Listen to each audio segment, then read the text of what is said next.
Vadodara. Okay ma'am, आपको आना चाहिए। और क्योंकि आप जैसे बहुत सारे ऐसे टीचर्स की जरूरत है इस शहर को, स्पेशली खास करके गुजरात में। सो मैम, ये हमारा टीचर्स टॉक का मैम पॉडकास्ट है। और बेसिकली मैंने ये इनिशिएशन लिया कि मैं टीचर्स को, मैं जितने लोगों को मैं जानता हूँ, मैं उनके साथ एक बार इंटरेक्ट करूँ। क्योंकि हर टीचर मैम यूनिक है। किसी न किसी बच्चे को उसने पढ़ाया, या किसी भी लेवल तक वो बच्चा उनकी वजह से आगे गया है। लेकिन बहुत सारे नॉर्मल टीचर, हमारे आपके जैसे लोग, लाइमलाइट में नहीं आ पाते हैं, बिकॉज ऑफ अचीवमेंट के नाम पे हमारे लिए सेल्फ सेटिस्फेक्शन होता है, शायद इसलिए। तो अगर मैं इस देश में देखूं तो बहुत 400-500 मैक्सिमम बहुत अच्छे टीचर होंगे जिन्होंने बहुत अच्छा फेम किया होगा। लेकिन है तो लाखों, पढ़ाया तो यस सर। हमने है बच्चों को, लेकिन बहुतों ने हैं। जी, कहीं ना कहीं उनका नाम नहीं आ पाता। तो सोचा कि हम इस चैनल के थ्रू, इस इनिशिएशन के थ्रू, ऐसे टीचर्स जो हैं जिन्होंने काफी ज्यादा काम किया हुआ है उनको हम सबके सामने लेके आए और धीरे धीरे उसको इनिशिएट करें। सो मैम, इस बहुत बहुत शुक्रिया सर इस चीज के लिए, आपने मुझे इतना लाइक समझा कि you also invited me for this particular session. Thank you so much. Ma'am, you actually deserve this. और लकीली ये पहला दूसरा एपिसोड ही है, तो हमने सोचा कि देखें कि किस लेवल पे ये इंटरेक्शन जाता है। और मुझे लग रहा है कि मैम इस इंटरेक्शन से टीचर्स को भी बेनिफिट होगा, और खास करके बच्चों को भी बेनिफिट होगा। सो मैम, हम ये जो है सेशन शुरू करते हैं। तो मैम जनरली मेरा पहला सवाल आपके थोड़ा सा जो है एकेडमिक्स, जो अचीवमेंट्स है उससे रिलेटेड है। तो प्लीज मैम थोड़ा सा आप शेयर करिए अपने academics information. Okay, sir. I am Neha Khanna, as you all know, and I have done my master's in computer application. I have been into teaching line since 18 years, and I have been traveling to different cities since my husband is a defense personnel. So I have been going to very small cities as well and to big towns, big cities as well. जी। So before coming to Delhi, where now I am working as an assistant professor in one of the management college, which is affiliated with Indraprastha University. जी। And before that, I was there in Vadodara. The very first platform was given to me by AIM Education. Thank you so much, sir. जी। And thereafter, I started teaching in one of the school, one of the good school of Vadodara. And thereafter, I was promoted as a principal in that particular school. So again, it was one of the feather in my hat and one of my greatest achievement. जी। एक नए शहर में जाना, नए लोगों के बीच अपनी पहचान बनाना, it was something I think कि इतने साल से जब मैं बच्चों को पढ़ा रही हूँ, बड़ों को पढ़ा रही हूँ, तो मुझे लगता है कि ये उनकी ब्लेसिंग्स और विशेस है जो मेरे साथ हमेशा रहती हैं और मुझे आगे और आगे ही बढ़ाती चली गई हैं.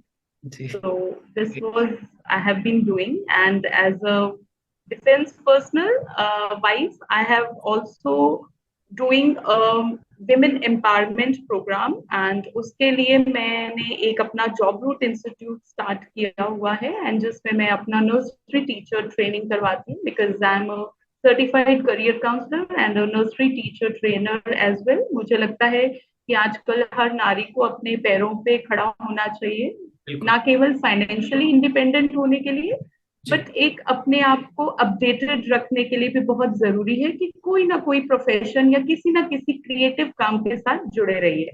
एंड स्पेशली जब टीचिंग लाइन में आते हैं तो आप अपनी जिंदगी दोबारा, बचपन को दोबारा जी सकते हैं. जी। छोटे से लेके बड़े तक आप अपने वो हसीन पल जो हम नॉर्मल जिंदगी में भूल जाते हैं या मिस करते हैं, अरे यार स्कूल में होते तो कैसे, हम दूसरे के जरिए जी सकते हैं. So I think this is the most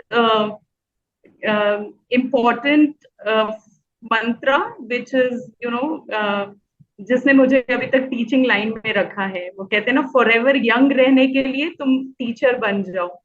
So every session you will have different batch. Ji. Every session you will have new teachers, you will have new friends, you will have new students. उनके साथ हर challenge अलग होगा, हर चीज अलग करनी होगी. तुम्हारी teaching भी तुम्हें कुछ ना कुछ अपडेट करना पड़ेगा, कुछ ना कुछ उसमें रिफॉर्मेशन लाना पड़ेगा, सो दैट जो आज के बच्चे को जरूरत है उस तक आप वो चीज पहुंचा पाओ। Great. So ma'am, basically teaching में तो आपने काफी बहुत अच्छी अच्छी चीजों को यूज किया। सो मैम, इसका जो नेक्स्ट सवाल है वो यही है कि एज अ टीचिंग, एज आपने हॉबी लिया कि नहीं नहीं मुझे ग्रेजुएशन के आसपास आपको समझ में आया था कि आपको टीचिंग ही करना है, या एकदम अल्टीमेटली आपको लगा कि ये बेटर ऑप्शन है as a hobby, as a, या फिर एज अ कैरियर? जी। Sir after graduation, in fact during graduation also, जो सब्जेक्ट लोगों का बहुत कमजोर होता है मेरा बहुत स्ट्रॉन्ग था, विच वॉज मैथमेटिक्स। ओके, तो क्या बात। मुझे एक ऑफर आया था कि आप पढ़ाओ, बच्चों को पढ़ाओ एंड ऑल। तो मुझे भी लगा कि हाँ, मुझे समझ नहीं आता था कि मैथ से क्यों बच्चे डरते हैं या ऐसा क्या है, बल्कि मुझे बहुत अच्छा लगता था। मुझे लगता था एक फॉर्मूला याद करो और उसके बाद कोई भी सम निकाल दो, इंस्टेड ऑफ अगर मैं हिस्ट्री की तरफ जाऊं या साइंस की तरफ जाऊं तो बहुत सारी चीजें मुझे याद करनी पड़ती थी। तो मुझे ये सिंपल लगता था। तो मुझे एक प्लेटफॉर्म मिला था जहाँ पे मैं बच्चों के साथ पढ़ा सकती थी, उनको पढ़ा सकती थी, उनको समझा सकती थी अपने तरीके से। तो मैंने वो चीज शुरू करी, टीचिंग वहां से मेरी शुरू हुई। एंड देन मेरी शादी तय हुई एक डिफेंस ऑफिसर के साथ। एंड तब सबने कहा कि हाँ, टीचिंग ही सबसे अच्छा बेनिफिशियल जॉब रहेगा तुम्हारे लिए, क्योंकि कॉर्पोरेट्स तो उस वक्त इतने थे नहीं और ये ऑनलाइन और ये सब वर्क फ्रॉम होम वाला कल्चर नहीं था उस जमाने में। सो आई हैव बीन, एक टीचिंग का मेरे पास ऑप्शन था और उसके बाद फिर मैं इसी लाइन में ही कंटिन्यू रही। और मुझे नहीं लगता कि कुछ बुरा था इसमें, मतलब हमेशा मेरे लिए लर्निंग ही रही है। मतलब लोग कहते हैं कि हमने कॉलेज के बाद कुछ नहीं सीखा या हम कुछ नहीं सीख पाए, मुझे लगता है मैं आज दिन तक सीखती हूँ। जब मैं नए बच्चों को पढ़ाती हूँ तो मैं सीखती हूँ, मैं किसी से नए बंदे से बात करती हूँ, किसी नई जगह पे जाती हूँ, तब भी कुछ सीखती हूँ। जो मैंने किताबों में पढ़ा था कि तुम्हारी लर्निंग जब तुम माँ के पेट में आते हो तब से शुरू हो जाती है और तुम्हारी डेथ तक कंटिन्यू रहती है। तो मुझे लगता है कि yes, I am experiencing that. So ma'am, इसका हम बोल सकते हैं कि आपकी हॉबी थी कि भाई टीचिंग करते हैं। इट इज अ हॉबी और अब तो मेरा पैशन बन चुका है कि मुझे लगता है कि इससे अच्छा और कुछ नहीं कर सकती मैं। तो मैम, अभी जो स्पेशली मैं बहुत सारे वर्किंग हाउसवाइफ, जैसे हाउसवाइफ खास में, और वर्किंग मैंने शब्द इसलिए यूज किया कि बहुत सारे जो लेडीज हैं जिनको लगता है कि घर से बाहर जाके हम काम नहीं करना चाहते, वो घर पे होम ट्यूशन शुरू कर लेते हैं। लेकिन फिर भी कुछ ना कुछ वहां पे एक्सप्लोर बहुत बड़ा नहीं कर पा रहे थे, क्योंकि उन्होंने बाय द चॉइस नहीं लिया, बाय द एडजस्टमेंट लिया हुआ है। ठीक है। अगर मैं आज देख रहा हूं तो मोस्ट ऑफ स्कूल्स में स्पेशली जो है मतलब जो है फीमेल स्टाफ बहुत ज्यादा है, मैक्सिमम स्कूल में अगर मैं देखूं तो मैम, ऐसा क्या वजह है कि फीमेल स्टाफ ही जो है, स्पेशली फीमेल जो सेक्टर है स्पेशली टीचिंग को ज्यादा पसंद करता है, या उनको लगता है कि नहीं, शायद हम इससे बेहतर कुछ नहीं कर पाएंगे? प्लीज आप इसको थोड़ा मुझे लगता है जैसे कहते हैं ना, एक बच्चे को माँ से बेहतर कोई नहीं समझ सकता। जी।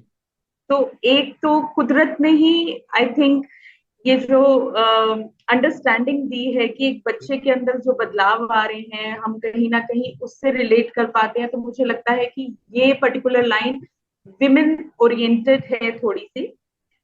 दूसरा, लोगों ने आजकल इसको एक करियर ऑप्शन इसलिए भी बना लिया है बिकॉज सर, इस पर्टिकुलर जॉब के साथ या इस पर्टिकुलर जो प्रोफेशन है उसके साथ आप वर्क लाइफ बैलेंस कर सकते हो। जी। आप अपने बच्चों के साथ भी यही काम करोगे, पढ़ाओगे उनको, उनके साथ आप दूसरे बच्चों को भी पढ़ा रहे हो। बट मैं यहाँ पे ये जरूर कहूंगी कि जो लेडीज बस सिर्फ करने के लिए करती हैं तो वो ऐसा ना करें, क्योंकि आपकी जिंदगी में ये पल दोबारा आ जाएंगे। अगले साल नया बच्चा आएगा आपके पास, नया बैच शुरू होगा वो। बट जो बच्चा आपसे पढ़ के गया है या जो आपका एक स्टूडेंट है, उसकी जिंदगी में ये पल दोबारा नहीं आने वाले। तो मैं यही रिक्वेस्ट करूंगी, चाहे आपका पैशन है या चाहे नहीं है, किसी मजबूरी से आपने ये करियर उठाया है, बट सिंस आप इस करियर में आ गए हो तो इसकी इम्पोर्टेंस समझ के इसके लिए जो जो रिक्वायर्ड है वो चीजें आप करके, अपनी नॉलेज इनहेंस करके, अपना एक्सपीरियंस, जो भी किसी भी तरह की सर्टिफिकेशन है वो हासिल करके आप इसको अपना पैशन बनाएं। मेरी यही रिक्वेस्ट रहेगी, बिकॉज हमारे लिए अगर हम इसको एक बिजनेस मॉडल या एक जॉब की तरह देखेंगे तो हमें ठीक है, सक्सेसफुल है या फेलियर है, दो चीजें हो सकती हैं। बट बच्चे के पास ये दो ऑप्शन नहीं है, and specially when you know young age वाले स्टूडेंट्स हैं, उनको एक प्रॉपर गाइडेंस की बहुत जरूरत रहती है। सो मुझे लगता है कि जो भी काम करो आप मन लगा के करो, ईमानदारी से करो। एंड इसको तो वैसे भी नोबल प्रोफेशन माना गया है, डॉक्टर्स की तरह ही हमने कोरोना में काम किया है। डॉक्टर्स उस तरफ थे, हम लोग, हॉस्पिटल्स भी बंद नहीं हुए तो स्कूल्स को भी हमने बंद नहीं होने दिया। जी जी जी। सीख के कैसे भी करके, हम में से कितने लोग टेक्निकली इतने साउंड नहीं थे, बट फिर भी हमने किसी भी बच्चे की एजुकेशन से खिलवाड़ नहीं किया। हमने किसी ना किसी रूप में कुछ भी नई टेक्नोलॉजी सीख के, किसी की हेल्प लेके, गाइडेंस लेके उस चीज को बेनिफिट बनाया। मुझे लगता है कि हमें इसी तरह का काम करते रहना चाहिए। So we ma'am should also work like a front line warriors. Basically हम ये बोल सकते हैं कि जितनी भी हाउसवाइफ्स अपने घर पे काम कर रहे हैं उनको थोड़ा सा और सीरियस होके काम करना चाहिए, बिकॉज थोड़ा सा प्रोफेशनली काम करिए। ऐसा नहीं कि बच्चे आपके पास पड़े हैं, बैठ गए हैं तो आपको है कि ठीक है 1 मंथ का तो इनसे फीस आ चुका है, या हमने पूरे सिलेबस कवरेज का फीस ले चुका है, अब हम देख लेंगे। बट वो जो एक कंसिस्टेंसी है उसको मेंटेन करिए, जो आपने प्लान किया है बच्चे के लिए कि किस तरह से आप उसका प्रोग्रेस करवाएंगे, किस तरह से प्रैक्टिस करवाएंगे, किस तरह से एक उसका रूटीन सेट करवाएंगे, तो आप प्लीज वो करिए। अदरवाइज आप देखिए कि बच्चे की जिंदगी में ये पल दोबारा नहीं आने वाला। बच्चा स्कूल के बाद आपके पास आ रहा है, कई सारी ख्वाहिशें, खेलने वाली ख्वाहिशें, वो सब छोड़ रहा है, आपके पास आ रहा है, और आप भी अगर उसका टाइम वेस्ट करेंगे या आप उसको ऐसा कुछ फ्रूटफुल नॉलेज नहीं देंगे तो डेफिनेटली फिर फाइनली उसके पास, उसके हाथ में कुछ नहीं रहेगा। उम्मीद है कि मैम ये स्टेटमेंट सोल के मुझे लगता है कुछ लोगों तक तो जाएगा ही। लोग हमारी बात का बिल्कुल भी पॉजिटिव मतलब निकालेंगे तो शायद वो बच्चे का भला करेंगे। मैम जो मेरा थर्ड क्वेश्चन डेफिनेटली। ये है कि एज ए टीचर मैम आपने टीचिंग के साथ भी टीचिंग वाला तो काम स्कूल में फुल फ्लेज किया है, साथ में आप प्रिंसिपल भी बने। सो मैम मुझे दो डिफरेंस बहुत क्लियर सबको ये समझानी है कि क्लास के अंदर और क्लास के बाहर किस तरह के चैलेंजेस आप फेस करते हैं जब पढ़ा रहे होते हैं तब। क्लास के अंदर चैलेंजेस होता है कि बच्चे को किस तरह से कंट्रोल करना है, बच्चे को किस तरह से अपनी तरफ अट्रैक्ट करके रखना है, उसका अटेंशन अपनी तरफ बनाए रखना है। जी और मुझे लगता है कि इसमें बिल्कुल भी मेहनत नहीं करनी है आपको। अगर आप कुछ भी बच्चे के फायदे वाली चीज बच्चे को बता रहे होंगे, बच्चे को फ्री नहीं छोड़ेंगे, बच्चे को कंटिन्यूएशन में कुछ ना कुछ काम करवा रहे होंगे, तो बच्चा आपकी क्लास में अटेंटिव रहेगा, बच्चा आपकी तरफ 100% अटेंशन देगा, आपकी बात को समझेगा, आपकी बात मानेगा।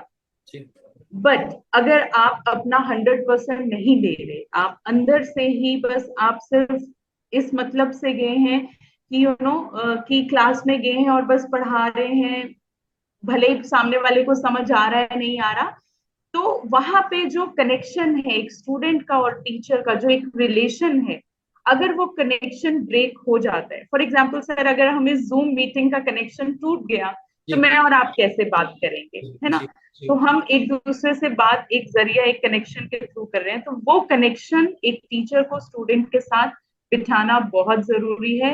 एंड मुझे नहीं लगता कि बच्चों को इतना मैनिपुलेट और इतना मोल्ड करने की जरूरत पड़ते हैं। वो बहुत ही सेंसिटिव, बहुत ही अच्छे सीधे सादे से बच्चे होते हैं, और उनको जरा सा भी आप लव, अफेक्शन, एक सिक्योरिटी अगर उनको दोगे कि हाँ बेटा आपको अगर ये चीज नहीं आ रही, एंड स्पेशली विद मैथमेटिक्स, जी टीचर्स क्या करती हैं, टीचर्स अपने आप को समझ के बोर्ड पे जो सम्स हैं वो करवाती हैं, पर मुझे लगता है कि उनको उस तरह से करवाना है कि सामने जो आपके बच्चा बैठा है उसकी क्या एज है, उसकी कितनी अंडरस्टैंडिंग है, कितनी मेच्योरिटी है, कितना लर्निंग है उसके अंदर ऑलरेडी प्रीवियस क्लासेस का, उसके हिसाब से सबको समझाना चाहिए। तो कोई भी दिक्कत नहीं आती, सब कंफर्टेबल जाता है। सेम चीज अगर आप क्लास से बाहर आ जाते हो, वहां पे भी आपको जो आपके स्टूडेंट्स हैं उनका बिहेवियर तो आपको टैकल करना ही करना है। एज अ प्रिंसिपल आपको अपने स्टाफ और अपने टीचर्स को भी ध्यान में रखना है। तो उनके सामने भी आपको एक मोटिवेटेड लीडर की तरह काम करना है, आपको एक इंस्पायरिंग लीडर की तरह काम करना है। आप जब खुद अच्छा काम करेंगे तो सामने वाला भी अच्छा काम करेगा। सो मैम आपको जी, सो मैम इसमें कभी ऐसा हुआ है कि वैसे मैम ये जनरल सा सवाल है, कभी ऐसा हुआ है कि किसी बच्चे ने कंप्लेन की हो और क्लास के बाहर वो बहुत अच्छे से सेटल्ड हो गया और पेरेंट के साथ? मान लीजिए किसी बच्चे ने कंप्लेन करी कि ये आपके नहीं, किसी भी केस में आ सकता है, तो उस केस में प्रॉब्लम जो हुई वो क्लास के अंदर हुई, सोल्यूशन क्लास के बाहर देना है, या एज इट इज प्रॉब्लम को रहने देना है। तो उस केस में मैम ऐसे चैलेंजेस को हम कैसे फेस करते हैं कि बच्चे ने कंप्लेन करी, अब या तो आपके पास होगा वो एज अ टीचर, या वो किसी सीनियर के पास जाता है जनरली, और आज ये हो रहा है, बच्चे जो है टीचर की कंप्लेन प्रिंसिपल को या उससे हायर अथॉरिटी को किसी न किसी वजह से कर रहे हैं। और अगर ये बच्चे नहीं कर रहे हैं तो आजकल पेरेंट्स ज्यादा इंटरेस्टेड हैं इस तरह की जंग लड़ने में कि देखो ये ऐसा हुआ है और हम कंप्लेन। अच्छा, ये बहुत कम लोग होते हैं, मैक्सिमम लोग जो है टीचर की कंप्लेन नहीं करते, लेकिन जो कुछ लोग हैं एकदम एग्रेसिवली उसको डील करते, नहीं नहीं आप मेरे बच्चे को ऐसे कैसे बोल सकते हैं, आपने मेरे बच्चे का ऐसे मार्क्स क्यों काटा, आपने क्लास में इसको क्यों डांटा। ये जब चैलेंजेस मैम क्लास के बाहर आते हैं तो मे भी सॉल्व हो जाते होंगे।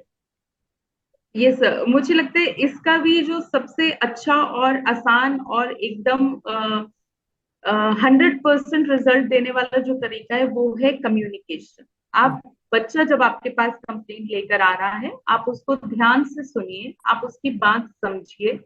माइट बी वो किसी और टीचर की आपके पास कंप्लेंट लेकर आ रहा है या आपकी ही शायद लेकर आ रहा है, तो आप उसको एज अ फ्रेंड सुनिए। फॉर एग्जाम्पल मुझे अगर आपसे कोई प्रॉब्लम है, मैं आपके पास आती हूँ, अगर आप मुझे डांट दोगे, सुनोगे ही नहीं, मेरा रीजन ही नहीं सुनोगे, तो डेफिनेटली आप मेरी प्रॉब्लम कैसे सॉल्व कर पाओगे। तो सबसे पहले आपको उस प्रॉब्लम को समझना है, सुनना है, फिर समझना है और उसके अकॉर्डिंग बच्चे को काउंसिल करना है। अगर आपको लगता है कि जो बच्चा कंप्लेंट लेकर आया है वो सही में ही वैसा ऐसा कुछ हुआ होगा, और आप उस चीज की इंक्वायरी करिए, आप आगे पीछे, और उस वक्त बच्चे को कंफर्टेबल करिए, सिक्योर करिए कि ठीक है, you have come to the right person, definitely I will give you some kind of solution to your problem. क्योंकि आप अगर बच्चे को डांट के भगा देंगे कि नहीं तुम ऐसे कैसे कर सकते हो, तो वो जो मन में उसकी बात है वो मन में ही रह जाएगी। And I think over a period of time, पूरा लाइफ टाइम वो बच्चा उस चीज के लिए याद करता रहेगा। एंड जब भी आपके दिमाग में सोचिए एक टेंशन होता है, तो आप अपना 100% अटेंशन अपने काम में नहीं लगा पाते। तो सेम अगर बच्चे के दिमाग में कोई टेंशन रहेगा तो बच्चा अपना 100% जो स्टडीज है उसमें दिमाग नहीं लगा पाएगा। तो मुझे लगता है कि आप बच्चे की प्रॉब्लम को सुनिए, आप सिर्फ सुनेंगे ही ना तो उसकी आधी प्रॉब्लम सॉल्व हो जाएगी। क्योंकि कई बार क्या होता है, बच्चे के दिमाग में यही होता है, लोगों ने भी यही बोला होता है, अरे ये लोग सुनते नहीं है, ये सब ऐसे ही करते हैं। तो उसके बहकावे में आके बच्चा जिस तरह से आता है आपके पास, तो उसको लगता है कि ये सुनेंगे नहीं, ये मुझे कोई सोल्यूशन ही देंगे, तो वो भी एक फाइट मोड में आता है। तो आप आराम से सुनिए, आप उसको ये कॉन्फिडेंस दीजिए, ये सेटिस्फैक्शन दीजिए कि definitely you have come to the right person and definitely will look forward, will look into the matter, will try and resolve it, and आपको इसके आगे चल के कोई प्रॉब्लम नहीं होगी, और अगर होगी तो हम उस चीज को देन एंड देयर सॉल्व करने की कोशिश करेंगे। तो ये तो हुई बच्चे की बात। Same is with your parents as well. Parents जब आपके पास कंप्लेंट लेकर आते हैं तो कहीं ना कहीं उनमें एक इनसिक्योरिटी होती है अपने बच्चे को लेकर, क्योंकि उनको लगता है, माइट भी मेरे पास कई बार ऐसे पेरेंट्स आए हैं जो किसी ना किसी प्रोफेशन में है, कामकाजी है, तो उनको हार्डली टाइम मिलता है अपने बच्चों पे ध्यान देने का। बट सिंस वो वर्किंग है, उनको लगता है कि मेरा बच्चा मेरी वजह से कुछ भी सफर नहीं करना चाहिए, मेरे बच्चे को भी नॉर्मल बच्चे की तरह सब मिलना चाहिए। तो वो कहीं ना कहीं उनका गिल्ट होता है। तो छोटी छोटी बात को लेके वो आपके पास आ सकते हैं, थोड़ा सा भी उनको जो भी चीज डिस्टर्बिंग लगेगी वो आपके पास आ सकते हैं। आप उनकी भी बात पूरी सुनिए, उनको भी पूरा सेटिस्फाई करिए, उनकी पूरी बात सुन के उनकी बात का जो भी सोल्यूशन आपको लगता है वो दीजिए। उनको किसी टीचर से प्रॉब्लम है, आप उनका कम्युनिकेशन करवाइए। बट पेरेंट्स का इंसल्ट करना, बच्चे का इंसल्ट करना, या मैं कहूंगी कि एज अ प्रिंसिपल किसी टीचर को अपने रूम में बुला के उसका भी इंसल्ट करना कहीं भी कायदे की बात नहीं है, क्योंकि कहीं ना कहीं ये सारी चीजें फिर लॉन्ग टर्म में प्रॉब्लम्स ही क्रिएट करेंगी। सो बेसिकली आप जिस चेयर पे बैठे हो, आप उस रिलेशन को ब्यूटिफाई करने के लिए बैठे हो। वो जो ब्यूटीफुल सा रिलेशन है एक स्टूडेंट और टीचर का, उसको स्ट्रॉन्ग करवाने के लिए बैठे हो। बाय चांस अगर कोई मिसअंडरस्टैंडिंग हो गया है या टीचर से मे बी सम, आजकल बहुत प्रेशराइज रहते हैं। एक टीचर, आपने लास्ट अपने इंटरव्यू में बोला था सर, एक टीचर आजकल सिर्फ टीचर की जॉब नहीं कर रहा, एक एडमिन की जॉब कर रहा यही है कर ना। रहे हैं। So lot of things are, मेरा भी प्रेशर होगा एज अ प्रिंसिपल, मैं भी बोल रही हूँ कि ये टारगेट कंप्लीट करना है, ये टारगेट कंप्लीट करना है। वो ऑटोमेटिकली दूसरी टीचर से भी सेल्फ कंपटीशन में होगी कि यार उसका सिलेबस हो गया, फलाने सेक्शन के बच्चे इतना हम्म, अच्छा परफॉर्म कर रहे हैं, मेरे बच्चे अच्छा हम्म, परफॉर्म नहीं कर रहे। तो कहीं ना कहीं हो सकता है कि कोई गलती हो गई हो टीचर से। तो मुझे लगता है दोनों को आमने सामने बिठा के बात करनी चाहिए। नॉर्मल सर, हमारी इंडियन फैमिलीज जो जॉइंट फैमिली होती है उसमें घर का बड़ा क्या करता है, जी जी। लड़ाई को और नहीं बढ़वाता, वो लड़ाई को, जो भी लड़ाई करने वाले दो लोग होते हैं उनको आमने सामने बिठा के क्या करते हैं, रिजॉल्व करने की कोशिश करते हैं। तो बेसिकली आपको रिजॉल्व करना है जो भी प्रॉब्लम आपके पास मैम आई। देखिए, एक एक जनरल प्रॉब्लम जो मैं भी फेस करता हूँ या मैक्सिमम टीचर फेस करते होंगे, कि जब आप क्लास में बच्चे के साथ थोड़ा ओपन होते हैं, तो कोई ना कोई बच्चा एक क्लास में जरूर ये बोल देता है दूसरे सब्जेक्ट के बारे में, अरे सर वो उस मैम का समझ में नहीं आता, स्कूल वाले सर का कुछ समझ में नहीं आता। तो उस केस में एक जेन्युइन आंसर बच्चे को क्या दिया जाना चाहिए जहां पे टीचर की भी रिस्पेक्ट बनी रहे और बच्चे को भी बुरा ना लगे? आपको उसको आराम से समझ, हाँ, आपको उसको यही समझाना है कि बच्चे, हर एक का तरीका अलग होता है, जी पढ़ाने का भी अलग होता है और समझने का भी अलग होता है। जी ऐसा नहीं है कि सर गलत समझा रहे हैं। उनकी क्लास में, उन मैम की क्लास में भी कई बच्चे हैं जिनको समझ आ रहा है, आपको नहीं आ रहा, तो माइट बी कि आपको वो वाली चीज नहीं। अब हम रेस्टोरेंट्स पे जाते हैं, होटल्स पे जाते हैं, we order a lot of things, जी बट जरूरी नहीं है हमें सारी चीजें अच्छी लगे, हमें कोई एक चीज अच्छी लगती है, बट शेफ ने हर चीज की उतनी ही मेहनत करी होती है। जी बिल्कुल सो बिल्कुल। That is the thing. So ma'am, as a principal वाला तो देखिए, बहुत ऐसे चीजें होंगी कि जैसे बहुत लोग पसंद करते होंगे, कुछ लोग नहीं भी करते होंगे। सो मैम, टीचिंग में भी ये कंपटीशन, कि अगर मैथ्स के दो टीचर हैं कि स्कूल में, तो बहुत रेयर मैंने देखा है कि दोनों की अच्छी बॉन्डिंग होती है। ठीक है। जनरली लोग अच्छा बनने के चक्कर में एक दूसरे को जो डोमिनेट करते हैं, स्पेशली टीचिंग वाले में, और बैक बिचिंग जो आजकल बहुत चल रही है, वो एक टीचर की लाइफ को बहुत डिस्टर्ब कर रही है। क्योंकि मैम, अगर टीचर हेल्दी नहीं है या हेल्दी स्टेट में नहीं है या मेंटली फिट नहीं है, तो वो क्लास कैसे ले पाएगा, और उससे भी इंपॉर्टेंट अच्छी क्लास कैसे ले पाएगा, और शायद अच्छे मार्क्स या अच्छे डिलीवरेंस कैसे दे पाएगा। तो ये challenges ma'am as a teacher की लाइफ में बहुत ज्यादा है। देखिए, सैलरी वैलरी के बहुत सारे चैलेंजेस होते हैं, कम मिल रहा है, ज्यादा मिल रहा है, कहीं और जाना होता है कि भाई वो चीज है। एक तो टीचर लोगों को ये जनरली समझना चाहिए कि कभी भी फाइनेंशियल प्रॉब्लम की वजह से मिड टर्म में बच्चों को छोड़ के ना जाए। एक बेसिक एथिक्स रखें।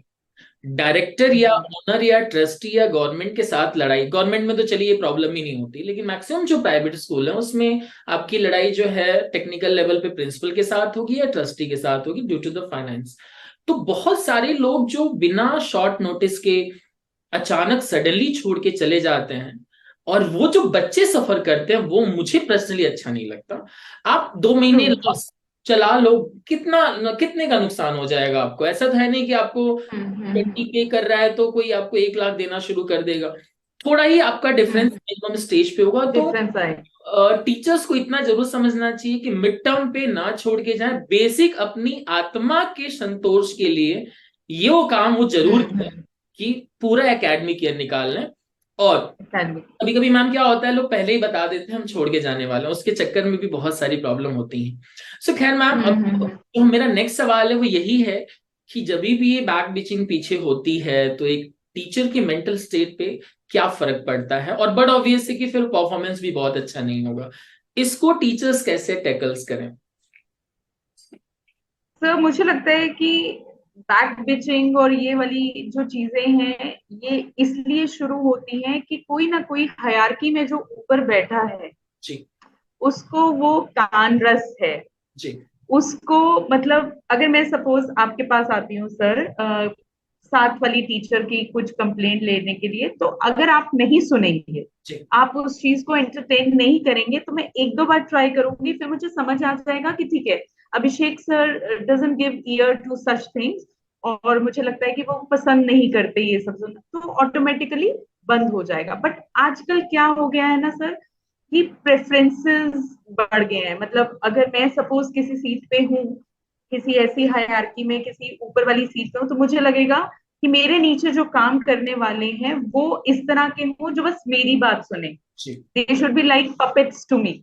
जी। तो वो लोग क्या करेंगे, अब पपेट्स बनेंगे। Puppets generally I have seen, उनका कोई भी वजूद नहीं होता, उनकी कोई भी नॉलेज नहीं होती, क्योंकि जो नॉलेजेबल वाला बंदा होता है ना, वो ऑटोमेटिकली कॉन्फिडेंट होता है सर। जी। जी। उसका कॉन्फिडेंस आप नहीं तोड़ जी। सकते। जी। ठीक है, उसको लगता है कि हाँ मैं कर लूंगा, मैं, जी। सारी दुनिया भी अलग हो जाएगी, प्रिंसिपल भी अलग हो जाएगा, अगर मैं सही काम कर रहा हूँ तो मैं कर लूंगा। बट अगर ऊपर सीट वाला अगर पिचिंग कर रहा है, तो नीचे पूरा स्टाफ पिचिंग करेगा, तो ऊपर जो लीडर बैठा है उसको हम समझा सकते हैं, मोटिवेट कर सकते हैं, या जब उसका सिलेक्शन करें तो इस तरह के बंदे का करें कि वो सबके लिए इक्वल इंटरेस्ट या प्रेफरेंस रखे, किसी के लिए अफेक्शन ज्यादा ना दिखाए, सारे स्टाफ उसके लिए इक्वल होने चाहिए। जी। एक दो बार वो जो टीचर्स उसके पास आ भी रहे हैं दूसरे टीचर्स की कंप्लेंट लेके, उस चीज को हेल्दी वे में रिजॉल्व करने की कोशिश करें, उस चीज को ज्यादा बढ़ावा ना दे। वो कहते हैं ना सर, आग को ज्यादा हवा नहीं देनी चाहिए, जी। ये तो वो बढ़ती है। जी। वो आग तो बढ़ेगी, आग सिर्फ टीचर्स के बीच में नहीं बढ़ेगी, उससे क्लासरूम जलने में वाला वो स्टूडेंट होगा, वो स्टूडेंट होगा जो जलेगा। मैम बेसिकली क्लास में टीचर क्या जाता ही होगी। नहीं। अगर आपका बाहर एग्जैक्टली। हुआ, आप अच्छे स्टेट में क्लास में गए ही नहीं। हम ऐसा समझ रहे हैं कि एग्जैक्टली। क्लास के अंदर परफॉर्मेंस है मैम, मुझे लगता है क्लास के बाहर आपको 4 गुना प्रेशर और लेना होता है, जो बहुत मुश्किल से, जैसे ही आप घुसे, कोई इंटरेक्शन गलत हो गया, पहली क्लास है, बच्चे अच्छे मूड में हैं, अब आप या तो आप भगवान बुद्ध बन जाइए कि छोड़ दीजिए बाहर क्या हुआ, लेकिन ऐसा होता नहीं है जनरली, उसका पूरा इम्पैक्ट मैम होता क्लास नहीं है। में पड़ता है। जी। जी। तो मैम बेसिकली बोलना यही चाहिए कि टीचर्स को एक हेल्दी इन्वायरमेंट, हाँ हेल्दी इन्वायरमेंट रखें वर्किंग प्लेस पे। वर्क प्लेस पे आए हैं, वर्किंग करो आजकल।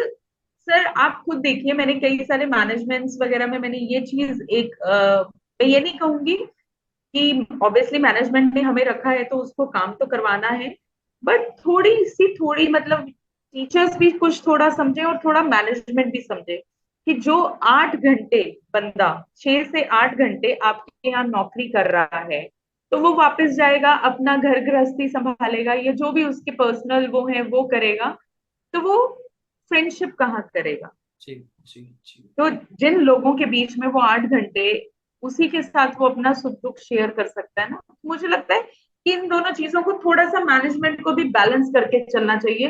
तो जी। मैनेजमेंट बहुत ही टाइट रखते हैं कि नहीं आप दोस्ती नहीं कर सकते, आप कोई सेलिब्रेशन नहीं कर सकते, तो कहते हैं ना जैसे बच्चों पे भी अगर आप ओवर कंट्रोल रखोगे, जी। तो वो क्या होगा, ओवर कंट्रोल करने से वो बच्चा आपसे झूठ बोलने लगेगा, वो बच्चा वो चीज करेगा तो जरूर। Rules are meant to be broken, तो आप उसी तरह के रूल्स बनाइए जितने रूल्स फॉलो हो सके। जी। जबरदस्ती एक्स्ट्रा रूल्स बनाने से वो रूल्स टूटेंगे, चाहे ऐसे चाहे वैसे। जी। तो बेसिकली मुझे लगता है कि being a leader, being at a management position, आपको ये सारी चीजें हैंडल करनी है। थोड़ी सी चीजें आप अगर नजरअंदाज कर दोगे तो नीचे सब सेटल हो जाएगा। इसका मतलब मैम अगर हम इस पूरे इंटरव्यू का समअप करें तो एक टीचर का मेंटल स्टेट, मुझे कभी भी लगता है कि अगर घर बहुत पे कुछ प्रॉब्लम हो भी जाती है ना, अगर उसका वर्किंग एनवायरनमेंट अच्छा है ना, तो वो वहां पे आके घर की बातें भूल जाता है। मैंने मैक्सिमम ऐसा महसूस एग्जैक्टली। किया है। तो मैम मुझे ऐसा लगता है पर्सनली कि अगर वो लोग थोड़ा भी स्कूल से स्पेशली, और खास करके मैम जैसे कि आपने बोला कि इंटरव्यू में ही पूछ लिया जाना चाहिए, तो अगर साइकोमेट्रिकल टेस्ट जैसे हम स्टूडेंट का लेते हैं, एक टीचर का भी एग्जैक्टली। इंटरव्यू में हो जाए कि जिससे हमको उसके नेचर के बारे में थोड़ा पता चले, या टॉप मैनेजमेंट को या एचआर को, कि जिससे वो थोड़ा सा हैंडल कर पाए। और हम्म। टीम को या टीचर्स को मैम ये जरूर समझना होगा कि ये जो क्लासरूम के बाहर वाली प्रॉब्लम है, वो कभी खत्म नहीं होने वाली है। उसमें तो आपको हम्म। लड़ के आगे निकलना ही पड़ेगा। वर्स्ट केस में आप छोड़ के हम्म। चले जाएंगे उस ग्रुप में, फिर कहीं और जाएंगे, कहीं और चैलेंजेस आएंगे मैम। उससे तो आप जी। चैलेंजेस तो कभी आपकी जिंदगी में खत्म नहीं होने वाले हैं। लेकिन हाँ, टीचर को थोड़ा सा मुझे लगता है कि ये मेंटल स्टेट बना के रखना होगा कि यहाँ कुछ अलग तरीके का होगा। आप उस ग्रुप से दूर रहिए, काम पे ध्यान दीजिए, जो एक्टिविटी है उसको फॉलो करिए, और कोशिश करिए कि कोई भी प्रॉब्लम क्लास के अंदर ना जा पाए। और स्पेशली मैम वही है ना सर, आपने, हर मैनेजमेंट आपको टारगेट देता है, आपसे लेसन प्लान बनवाता है, सब कुछ करता है। So every teacher knows what are the objectives and the goals of each and every class. But then again, अगर आप हर चीज का माइक्रो मैनेजमेंट करने लग जाओ कि 2 मिनट टीचर पानी पी रही है तो क्यों पी रही है, तो वहां पे चीजें क्या है, बदलने लग जाएंगी, वहां पे चीजें खराब होने लग जाएंगी। तो उस तक जाने की जरूरत ही नहीं है। जी, आप पे कर रहे हो, सैलरी दे रहे हो टीचर को, आपको काम लेना है, ये आपका काम है, आप लीजिए। बट उसकी पर्सनल स्पेस में आप जैसे ही घुसने की कोशिश करोगे, तो वो चीजें खराब करने की कोशिश करेगा, जो आपके लिए बेनिफिशियल नहीं है, आपके स्कूल, आपके जो भी इंस्टीट्यूट है, आपके जो बच्चे हैं वो। एंड मैनेजमेंट को जो अपना गोल है, अपना जो सपना है, जो ड्रीम है, जो ऑब्जेक्टिव है, जो गोल है, वो अपने स्टाफ के साथ प्रॉपर तरीके से शेयर करना चाहिए। जी, 100% लोग नहीं मानेंगे, बट 80% लोग मानेंगे कि क्या चीज है, क्यों करना चाह रहे हैं, तो वो बेनिफिशियल होगा। बिकॉज जो आपका सपना है सर, जब तक आप नीचे अपने स्टाफ को नहीं बताओगे, तो आप किसी और डायरेक्शन में काम कर रहे होगे, वो किसी और डायरेक्शन में काम कर रहे होगे, जबकि आपका और उनका जो सपना है, जो गोल है, जो ऑब्जेक्टिव है, वो सेम होना चाहिए। जी। सो टॉप लेवल से अगर चीजें, जितनी भी इंस्ट्रक्शंस हैं, जितने भी लॉज हैं, रूल्स हैं, वो अगर सही स्ट्रीमलाइन फ्लो होंगे, मुझे नहीं लगता कि नीचे प्रॉब्लम आएगी। सो मैम अगेन एक most important line specially teachers के लिए, कि मुझे लगता है कि हर टीचर को समय समय पे काउंसलिंग लेनी चाहिए, कि वो अपने बच्चों के लिए क्या, क्योंकि आजकल टीचर्स मैम अपडेट होना कम हो चुके हैं। उनको लगता है कि जो उनको पहले से आता था उसमें आज दुनिया चल रही है। लेकिन अगर ये लोग 6-7 महीने के अंदर या साल में कम से कम 1 या 2 ऐसा फन क्लास, या फिर such kind of like behavioural training, या कोई काउंसलिंग अच्छे से हो जाए, तो शायद मुझे लगता है टीचर्स हर 3-3 महीने में तो बहुत अच्छी बात है, लेकिन अगर साल में भी 2-3 बार हम्म। होता है मैम, तो शायद मुझे लगता है टीचर क्लासरूम में या क्लासरूम के बाहर वाले चैलेंजेस को अच्छे से निपटा पाएंगे। सो अगर नेहा, ऐसा हो जाए सर, तो आजकल के टीचर पहले वाले गुरु बन जाएंगे। यस मैम, और टीचर और गुरु के बीच का डिफरेंस मैं बहुत लंबा मानता हूँ, मुश्किल है थोड़ा सा। गुरु मैम सदी में एक बट आप बनते हैं, टीचर तो सब हैं आज के दिन में, क्योंकि हम मैम जिससे भी हमको सीख लेते हैं वो हमारे लिए टीचर हो जाता है। लेकिन गुरु वाला फॉर्म अलग है, क्योंकि अभी मैंने, हमारा कुछ दिन पहले मेरा एक और इंटरव्यू हुआ था, उसमें मैंने टीचर और गुरु वाला थोड़ा समझाया था। खैर, so Neha ma'am, thank you so much कि आप इतने शॉर्ट नोटिस पे जुड़ी, और उम्मीद है कि ये सारा इंफॉर्मेशन बहुत लोगों तक जाएगा, और जिससे कुछ ना कुछ लोग सीखेंगे। एंड आई ट्राई कि मैं ऐसे बहुत सारे इंटरेक्टिव सेशंस और करता रहूं, और आपका एक और सेशन हम करेंगे स्पेशली स्टूडेंट्स के जो साइकोलॉजिकल चेंजेस आ रहे हैं मैम उस पे। So definitely sir, any time. So ma'am, thank you so much to being with us. Thank you ma'am. Bye thank ma'am. You so much sir, thank you so much, bye sir. Bye ma'am, take care.